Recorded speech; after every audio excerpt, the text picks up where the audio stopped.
Доброго дня, я Глоба Сергій Васильович, майстер центру з ремонту та експлуатації підстанцій Київських регіональних мереж Переяславської дільниці.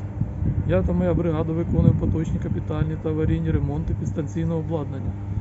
Це підстанція 110/35/10 Трубайлівка, на якій ми щойно закінчили поточний ремонт. Є стратегічно важливим об'єктом, від якого живиться майже все місто Переяслав та велика частина його району. А також від неї живиться Трубіжська насосна станція, від якої залежить безпека цілого міста.